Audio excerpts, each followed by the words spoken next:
The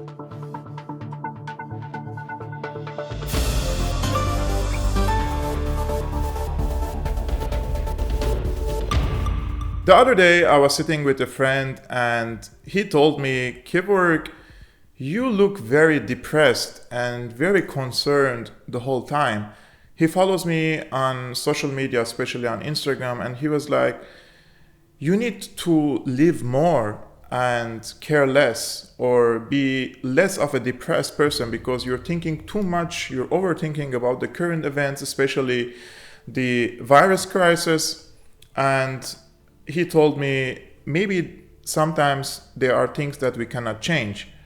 He's partially right, actually, and I felt this in the past 1.5 years, especially after the virus crisis, that the way the media is able to manipulate the people and the way the media is able to indoctrinate the people and spread the propaganda among the people in order for them to feel afraid and stay in a fearful situation, for them to accept certain concessions, especially in regards to their individual rights and the community rights. So I was writing a lot about this issue, and of course I'm not an anti-vaxxer. I have taken all my vaccines. I have mentioned this a few times already on my channel, and I just think that the people should have the right to choose whether or not they should be vaccinated. This is my only concern, because if we give the government a say over our bodies, and if we compromise for the government over our bodies, this could be the first step for further concessions. And we have to know the governments are not our friends, right? And history is full of examples when people agree to make concessions to the government and give away some of their rights. The government would never give your rights back again unless you fight for it. But this is not the topic of our video today. So why I'm giving you this context, just to tell you why this conversation started with my friend. So I will tell you why my character is always concerned and involved in politics, and why I care a lot. I care a lot my surrounding, I care a lot about the community, I care about the society, I care about the country that I am residing in now, which is Germany, and I also care about the people who reside in Syria and other oppressed people around the world. So in my opinion, just to make like very short, like long story short, I was born in a political or politicized environment. When you are born in an Armenian family in Syria, that means you were born in the diaspora, the first thing you're gonna be told and taught by your family and in school about the Armenian genocide. And you will be told about the horrific stories that your grandparents have been through and how many of them were perished.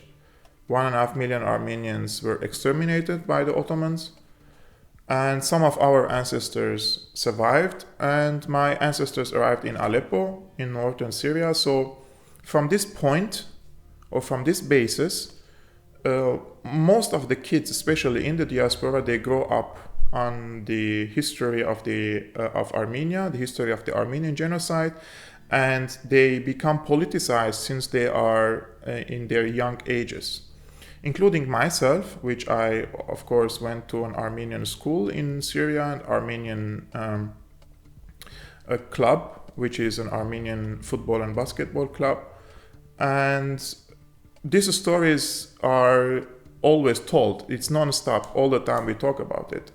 So the other day I was visiting my psychologist, and she told me maybe because of the historical background of your family, you may be suffering from transgenerational trauma.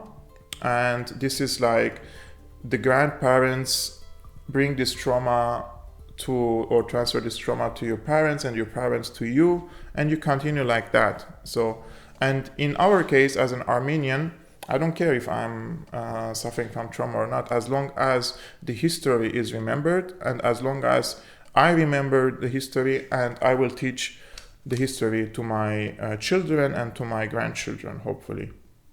Now, so I was born in 1987, and since these days, I was already told a lot about the Armenian history.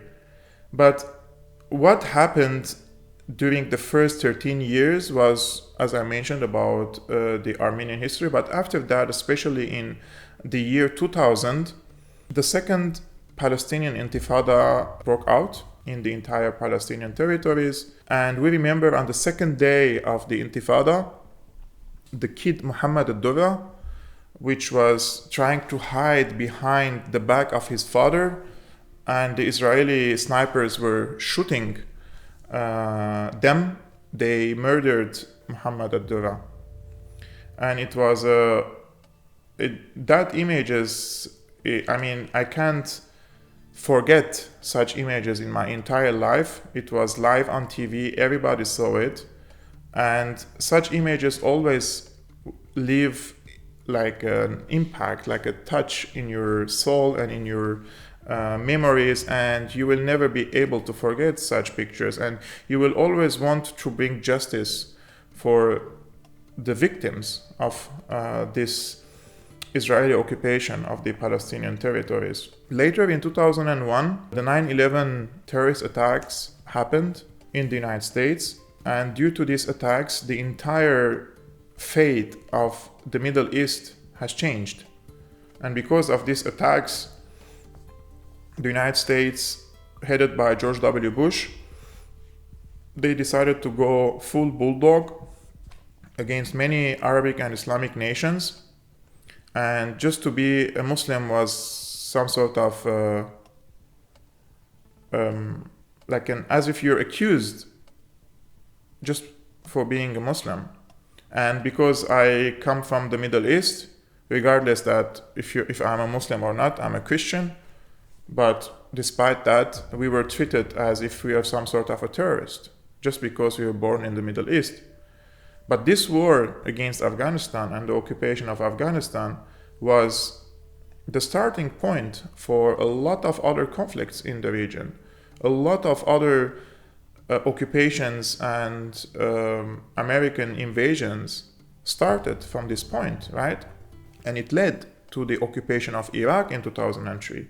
I will tell you more about the Iraq war in 2003 because it left also a very big impact on me. Iraq, although there were disagreements between Syria and Iraq, both countries were ruled by Al-Ba'ath Party, but there were big differences between them.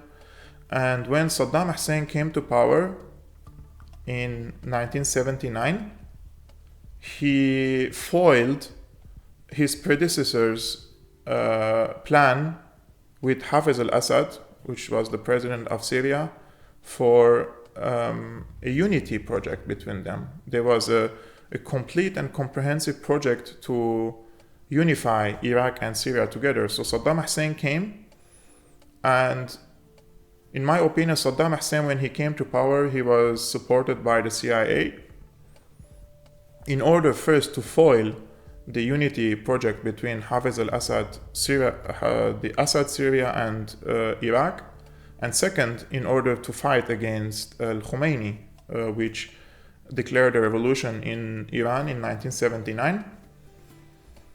And this was a very sad moment when Saddam Hussein, of course, foiled this project and started to, he launched a war against Iran.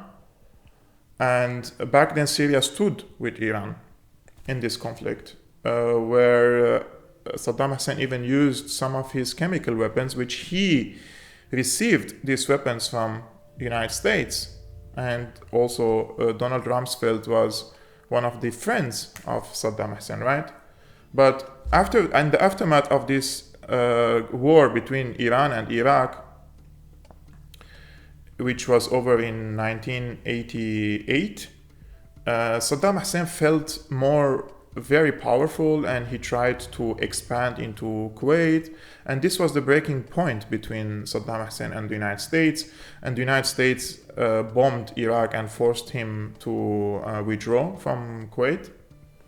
And also Syria was on the side of the coalition during this war to force Saddam Hussein to withdraw from Kuwait. So this was the historical context of Iraq. But in 2003, despite the fact that we used to hate Saddam Hussein for what he did in the past, but in Syria, the people were overwhelmingly with Iraq, because we knew that this war is not about Saddam Hussein. This war was about occupying Iraq, its national resources, to destroy its civilization, and for the Americans to have a strong foothold in the Middle East. We all knew that. And that's why we defended Iraq with whatever we can in Syria. And when Baghdad was fallen in the hands of the Americans, it was a moment for me that I would never forget, when they took down the statue of Saddam Hussein and the people were dancing over it, cheering, and I was just a kid, man. I mean, it was in 2003. I was like 15 years old. And although I was very young, but I knew this is not going to end here. And what's going to come next is sectarian wars. There will be divisions in Iraq, and it will have a gross impact on Syria, and it happened. And I still remember that I cried when I saw the fall of Iraq and the fall of Baghdad in the hands of the occupiers. It doesn't matter if we like Saddam Hussein or not. What matters is that Iraq has fell in the hands of the occupiers. And we all know now what happened. Over 2 million Iraqis died due to this war and the aftermath of this war. So Iraq had a very big impact also on me.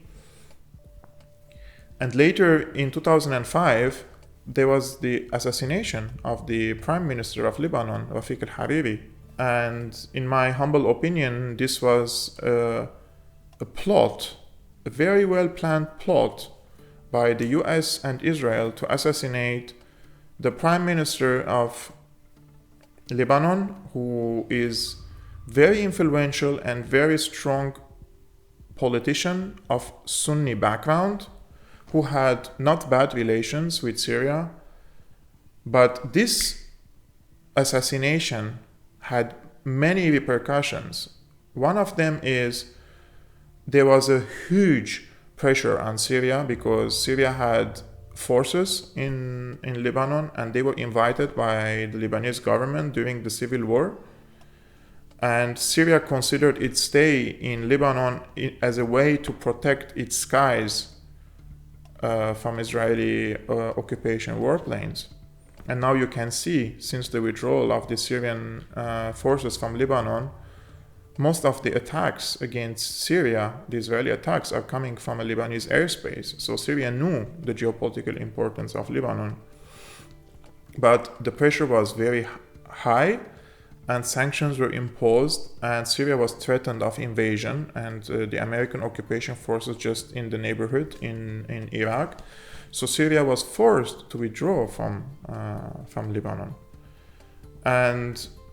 But Syria left most of its weaponry in Lebanon in the hands of the Yellow Flag Party there for them to use later.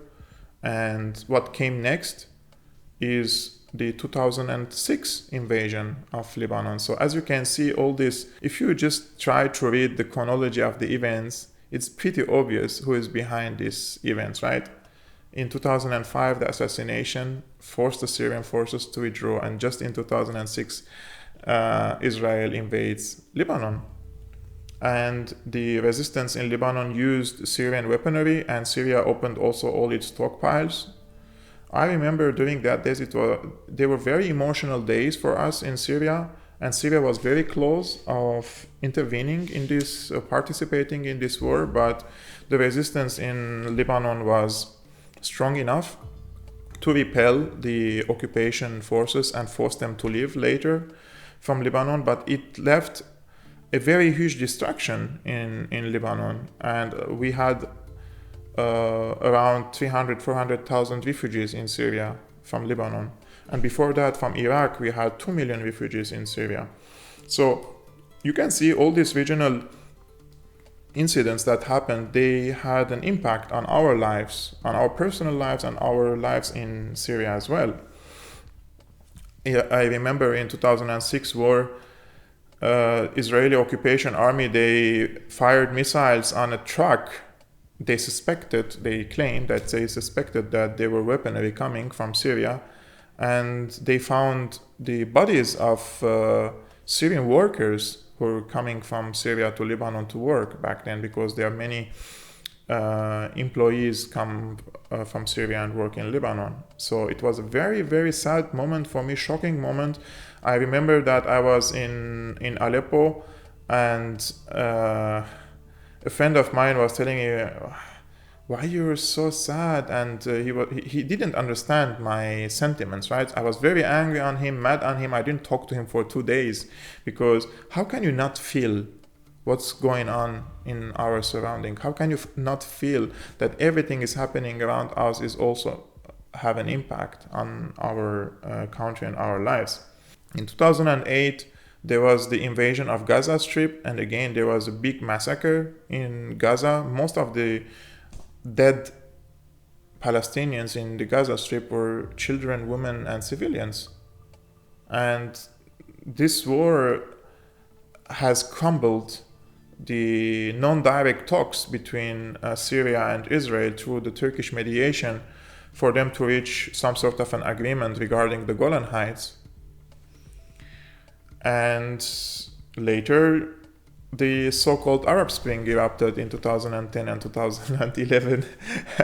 since I was born, like the region is just full of political incidents and turmoils, right? And the overthrow of Gaddafi was a very good friend of Syria, very good friend of pan-Arabic countries, and he helped Syria a lot. And a lot of people make jokes about Gaddafi, but I'm really sorry, but people do not even know anything about Gaddafi and do not even read his literature and do not even watch his interviews and his speeches. The guy is a geopolitical genius. Yes, he has some funny moments, but he knew how to handle his country and how to make Libya one of the best African countries and the highest standard of living in the entire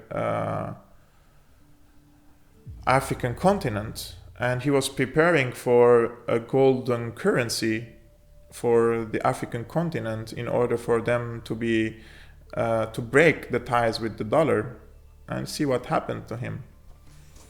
And so during all this period, Syria was in support of most of the countries who were targeted by the American invasions, in exception for just one incident in 1991 when Iraq invaded Kuwait, and back then Syria told Iraq to withdraw and didn't support Iraq when the Americans forced and bombed Iraq and forced Saddam Hussein to withdraw. And in 2011, the war on Syria erupted. It was very clear, if you leave all these incidents and the war erupts in Syria, you should have no doubts that this is an American project to destroy Syria, to overthrow the current government, for it to replace it with a puppet government like it has done in Iraq, like it has done in Libya and elsewhere. So I had a firm stance, and I'm on the side of the government against the American regime change war.